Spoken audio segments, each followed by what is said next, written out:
আমি গতকাল থেকে খুবই মিশ্র অনুভূতির মধ্যে দিয়ে যাচ্ছি। মানে এই জীবনে ১ম ভোট দিলাম। এটা তো ১৭ বছর তো অনেকের জন্য। কিন্তু আমাদের জন্য, আমাদের যারা তরুণ যারা এই জেনারেশনের আমরা যারা আছি, তাদের জন্য তো এটা জীবনের ১ম ভোট। এবং অনেকের জন্যই। এবং আমি যখন কেন্দ্রে গেলাম, আমি ঢাকা ৯ এর ভোটার এই মুহূর্তে। তো আমি ওখানে গিয়ে দেখলাম যে সুন্দর মানে একদম সুন্দর করে সেজেগুজে সব তরুণীরা আসছে। ছেলেরাও খুবই উৎসাহী। সবাইকে দেখে মানে এই যে একটা ইয়াং জেনারেশনকে দেখে খুব ভাল লাগতেছিল। ডাজন্ট ম্যাটার যে কোথায় ভোট দিচ্ছে, কি করছে। কিন্তু এটা আমার কাছে মনে হয় যে এটা খুব সিগনিফিক্যান্ট। তবে একটা জিনিস আমার সবসময় মনে হয় যে আমাদের খুব অল্প জিনিস, অল্প কিছু পাওয়ার জন্য আমাদের অনেক বড় ত্যাগ করতে হয়। আমরা খুবই একদম ঢালাওভাবে সাজানো একটা নতুন বাংলাদেশ চাইছিলাম। কিন্তু আমরা সেই জায়গা থেকে কিন্তু খুব শুধুমাত্র এই ডাকটার জন্য আমাদের সবকিছু এত শহীদের প্রাণ, এত অঙ্গহানি। এই বিষয়টা মনে রাখার চেষ্টা করি আমি। এজ এ পলিটিশিয়ান মনে রাখার চেষ্টা করি। একজন সাধারণ নাগরিক হিসেবে তো আসলে আজকের আনন্দ তো এটা এক ধরনের বাঁধভাঙা আনন্দ। এটা তো আমরা মনে করি নাই যে এত দ্রুতই আমরা এটাকে অ্যাচিভ করতে পারবো। এটা মানুষের অর্জন আমি বলব। আজকের ভোটাধিকার এটা মানুষের অর্জন। তারপর এত কিছুর মধ্যেও মানে জুলাই আন্দোলন হওয়ার পর নতুন বাংলাদেশ পাওয়ার পরও এই যে হাদি চলে যাওয়াটা, এই অপূরণীয়টা আসলে আপনি কিভাবে দেখেন? দেখেন আমাদের মানে বাংলাদেশে ইয়াং পলিটিশিয়ান যারা বাংলাদেশের সংস্কৃতি, ইতিহাস, সাহিত্য এবং বাংলাদেশের যে বুদ্ধিবৃত্তিক চর্চা এটা বুঝে রাজনীতি করে, এটাই খুব কম। এটাই আপনি সংখ্যা খুব বেশি পাবেন না। গদবাঁধা গদবাঁধা রাজনীতির প্রতি আকৃষ্ট এটা সংখ্যাই বেশি। হাদি ছিল নতুন রাজনীতির এক ধরনের বলতে পারেন সিম্বল আর কি, প্রতীক।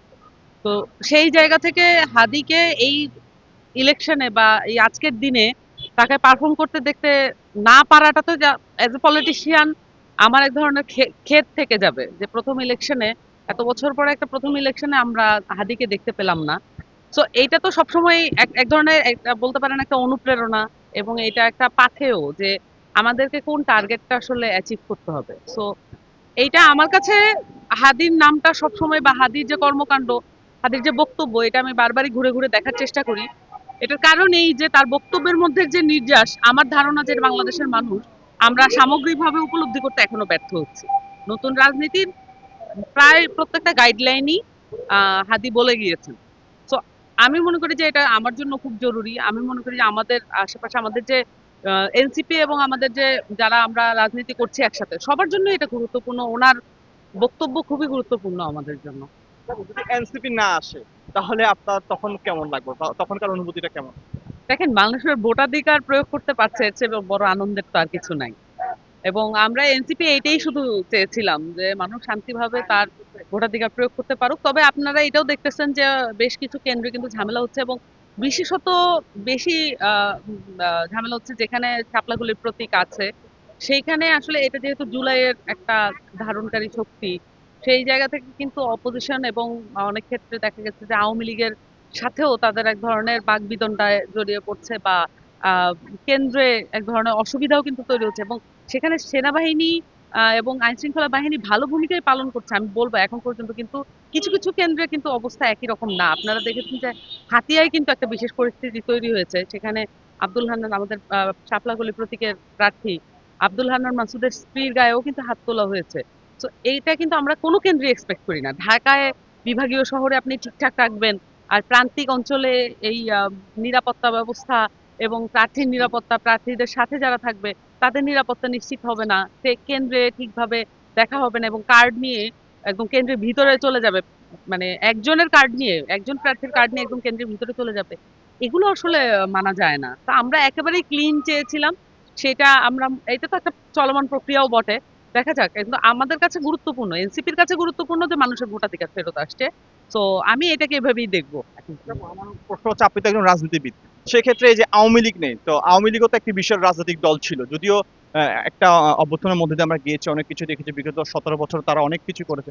তারপরও আওয়ামী লীগে তো অনেকে ছিল ভালো রাজনীতিবিদ, তো সেদিক থেকে একজন রাজনীতিবিদ হিসেবে আওয়ামী লীগ ছাড়া এই নির্বাচনটা আপনি আসলে কিভাবে দেখছেন? আওয়ামী লীগ একটা রাজনৈতিক দল কিনা এইটার ব্যাপারে আমাদের সিদ্ধান্তে আসতে হবে। কারণ এখন নিষিদ্ধ না নির্বাহী আদেশে করলো না নিষিদ্ধ করলো এই বিষয়গুলো গুরুত্বপূর্ণ না। আমাদেরকে মানুষ হিসেবে যেমন গণভোটে হ্যাঁ দিয়ে আমরা রাষ্ট্রের ব্যবস্থা পরিবর্তনের চেষ্টা করছি, একইভাবে আওয়ামী লীগকে রাজনৈতিক দল হিসেবে আমরা পরিচিত করব কিনা আমরা নাজি পার্টির মতো একটা পার্টি, যার কালচারাল ফ্যাসিজম পুরো রন্ধ্রে রন্ধ্রে প্রবেশ করিয়ে দিয়ে সে তার সকল ধরনের সন্ত্রাস, গুম, যা কিছু করেছে, বাড়ি পুড়িয়ে দেওয়া, মানুষের জমি দখল করা, এই সবকিছু এই কালচারাল ফ্যাসিজমকে কেন্দ্র করে এবং এটাকে ব্যবহার করে সে এই ধরনের পাওয়ার, মানে ক্ষমতা দখল করেছে। ৩ বার মানুষকে ভোট দিতে দেয়নি। এরকম একটা পার্টিকে আদতেই রাজনৈতিক দল বলা যায় কিনা? তাহলে আপনি যখন আওয়ামী লীগকে রাজনৈতিক দল বলবেন, তখন মানে পরিচিত করবেন এবং এটা আমরা বারবার মত উৎপাদন করব, তখন যেটা হয়, এই ধরনের কাজ করেও অন্য পার্টিও নিজেদেরকে রাজনৈতিক দল হিসেবে মানে বলতে এক ধরনের উৎসাহ পায়। তো আমি মনে করি না যে আওয়ামী লীগের আসলে সন্ত্রাসী গোষ্ঠী ছাড়া আর কোনো পরিচয় আছে। বিশেষত তার সকল ধরনের প্রমাণ কিন্তু আমাদের হাতে আছে। গুম কমিশন রিপোর্ট পেশ করেছে, আপনারা দেখেছেন।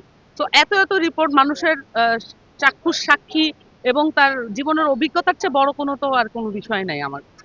গণতন্ত্রের এই জায়গাগুলোতে আমার কাছে গুরুত্বপূর্ণ। তো আওয়ামী লীগকে আসলে রাজনৈতিক দল হিসেবে পরিচিত করা বা তাদেরকে একটা গণতান্ত্রিক দল হিসেবে পরিচিত করার, আমি মনে করি এটা রাজনৈতিক ভুল সিদ্ধান্ত এবং এটার কোনো বেসিস নাই। আমি একটা জিনিস এটা অনেক জায়গায় বলার চেষ্টা করেছি, আপনাদের কাছেও বলি যে অপোজিশনকে কিভাবে ডিল করতে হবে, এটা যে সরকারি ক্ষমতায় আসুক তাকে অবশ্যই অপোজিশনকে ডিল করার মনোবৃত্তি এবং তাদেরকে সাথে নিয়ে কাজ করার মনোবৃত্তি। একটা জিনিস দেখেন যে আসলে আমরা সবাই বলছি যে সরকারে গেলে আমরা কি করব, সরকারে গেলে কি করব, কিন্তু আসলে বিরোধী দলের দায়িত্বগুলো কি কি এইটা কিন্তু আসলে মোটা দাগে দেখা যায় না, কেউ বলেও না। তো আমরা মনে করি যে এই কালচারটাও প্রয়োজন এবং একই সাথে যারা সরকার গঠন করবেন তারা বিরোধী দলকে সাথে নিয়ে তাদের যে লোকবল, জনশক্তি যা কিছু আছে তাদেরকে সাথে নিয়ে কিভাবে একসাথে কাজ করবেন এই পরিকল্পনাটা আমি দেখতে চাইবো।